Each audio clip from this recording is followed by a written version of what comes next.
Hey guys, happy Friday. It's a week from Christmas today, if you can believe that. I don't really want to talk about how much stuff I still have to do. It's not a good idea. Anyway, lots and lots and lots and lots and lots of information to share. So it's in the staff notebook. I'm going to send a video. I'll try to send a reminder to make sure you look in the staff notebook. I apologize. So this is probably going to be long, but I'm going to really try to make it as succinct as possible. I'm going for the low-hanging fruit first. So I apologize. Holy Spirit has decided they will accept direct admits from their clinics. However, they have yet to give me the process as outlined to ensure we understand what exactly will happen and how we will know that the patient has been accepted. In the interim, because I've been asking for probably 2 or 3 weeks now and haven't gotten actual details, what I expect will happen is that we accept them. We will get off the line. The PAR has to contact someone to give them some kind of information so that they can do a pre-authorization or something. And then somehow that will get clarified and they will, I think, let the PAR know, because the PAR is going to have to call us back with a bed assignment. I have no idea what the process looks like on their side. All I know is that they don't want to accept them until they have an authorization. So I would guess that we will start the call, accept the patient, and then have to go back and release a bed after that process has been completed. I will, as soon as I get more information, because I just emailed them again and asked them for clarification.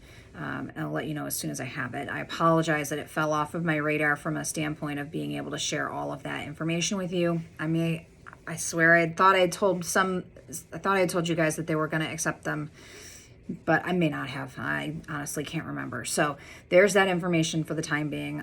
Sorry to Mary Ann, who ended up being the person who had to deal with the fact that we did not have updated information.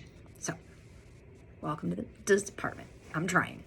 Okay, so all of the big stuff. Let me see if there's any other low-hanging fruit, and I really don't think there is. Other thing, the weekend data for the nursing staff. I'm going to ask the BMAs to also help,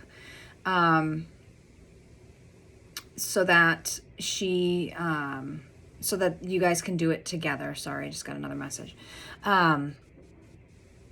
Because it's the same information, it just is in a different format that you're already collecting. So what I need you guys to do, we'll still do the COVID status report, which is what historically we've used in the mornings to create the data that you're going to now fill out. So it's another Excel document that's in the Heather's to-do folder that's called COVID-19 Huddle Doc, and there is a tab for every day.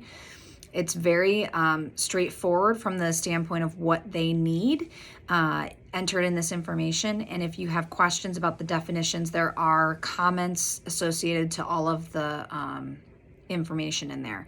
You just have to be careful that you're counting up the COVID confirmed patients. It'll ask you for the total number, and then it'll ask you for just adult.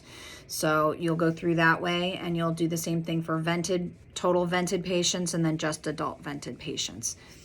And then if we're boarding anyone in the emergency room, which is not the PZD, this is above and beyond PZD, is when they ask about boarding. So you'll see that in there too. Then we have to just identify how many COVID patients are in which units. That email will then get sent to me and the AOC. This weekend it's Abby Rudy, so I'm going to touch base with Brenda here before I leave. To make sure, because you also need to attach the COVID status report, and then I will forward that to the appropriate team. There's another large group that gets that data on the weekends that I will send. So for that will all need to be done by 10:30, which is why I'm asking you guys to work together to get that completed. It's not a lot. It's just is how different and how you have to put it in. So that's that. Please talk to me if you want more direct feedback or information on how to fill it out. For Melissa's weekend, of course, I will continue to do the data requests as much as I can. I am trying to find a way to relieve myself just a little bit because I've been working a lot 7 days a week. So I appreciate your support in helping me get this data done so that I'm not constantly tied down from being able to do anything on the weekends, like grocery shop, because apparently my kids like to eat. I don't know what their problem is. Anyway, next thing, more complex stuff. Lots and lots and lots of changes coming up on Monday for patient placement. So I know I've already communicated that the Children's Hospital 6PWN will now be taking adult IMC surgical patients. So the 7th floor patient population for 7SA1 will now go to 6PWN. I updated the patient placement grid, the service line grid of the adults to reflect that. The pediatric patient volume that is being displaced, they are going to absorb 8 of the beds that are on 6PES, which is a wing of the Women's Health Unit. That wing will now be a part separated out of the Women's Health Unit on the teletracking dashboard, on the teletracking bed boards, just so that you're aware, come Monday morning. So that will be a change. Those patients have to be floor, and they have several criteria, exclusion criteria, and that's all in the staff notebook for your update. Please take a look. It's going to be a little tricky. The charge nurse for PSCU will also be the charge nurse for the adult IMC patients as well. So this is going to be interesting. So just be patient and we'll try to work through this together, okay?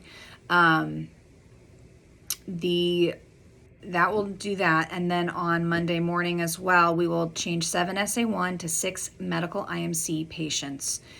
They will only take 6 because then we'll have 1 patient per room. And this weekend, we should try to put medicine patients up there as much as we can. And then we will move the surgical patient population out on Monday to the new location.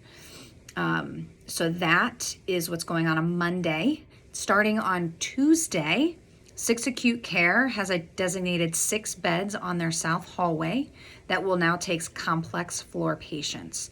It's very much like what PSCI is now doing. They're trying to offload our intermediate level of care patient volume. So they will be taking specific criteria type patients. They have to be floor, obviously. We will not figure out who those patients are. We are going to have a process for the physician to do that for us because we are not going to be able to manage through that, at least for right now. So it will be the last 6 beds on the south addition of the south hallway. 43 to 49, I believe. I'm trying to get Brenda to add a custom attribute to the bed so that it's identified for us as well. We should try to keep those beds. We will keep those beds open for these complex IMC, complex floor patients. We should not be putting regular floor patients in those beds come Tuesday. I don't know that we'll need to clean out on Monday or not, but Vicky's going to help me manage that because I am pretty much tied up all day Monday, so she's going to take care of some of these calls for me. I'm tied up Monday because I'm interviewing for a job. P.S. You know, this one. So, send me some good vibes, people. Lots of good vibes.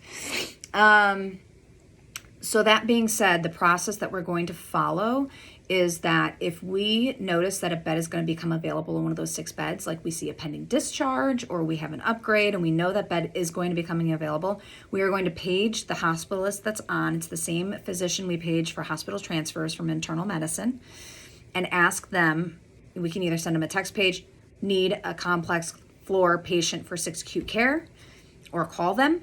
If you have a specific request, like, hey, I need to downgrade somebody out of the IMC level of care, can you find me somebody who can go to those beds? That kind of thing. So you can either have a conversation or text page them. I'd probably have a conversation just to make sure they get it. They are going to then identify patients and they're going to call the 6 acute charge nurse, who will then clear and verify that those patients are appropriate for the unit. And then the charge nurse will let us know who is going to go to that bed. So that's why we want to do this well in advance of that bed being available, because it's going to take a while to get ourselves that patient. But again, we are not finding patients to put there. We are asking the team to figure out who qualifies because the exclusion criteria are pretty intense. So that will start Tuesday. With all that said, I did update the service line grids. It's a little crazy. I mean, I think we all are feeling it. I hope that everybody is patting our bed placement people on the back. I know that they are feeling it. And just for the record, you guys are doing a phenomenal job. I know it's a lot, and I know this COVID stuff is like driving us all crazy, but you're doing a really great job. And I really appreciate every single one of you for all you're doing, and you guys as a team for supporting each other through all this, because unfortunately, I don't think these changes are quite done yet. So just hold on tight. You're doing it. We're going to make it through this. That's, I think, all the information I have to share. There's a couple flow diagrams in the update for you, some pictures, some documents. So please take a look. I did put the updated service line grids in the staff notebook files section for you as well. So take a look at that. Don't hesitate to call me. Let me know if you need some help. It's a lot. So, but it's Friday and it's almost Christmas and it snowed this week. I mean, how many more great things could have happened, honestly? Really. I hope you all have a great day. Don't forget to pick up your ornament.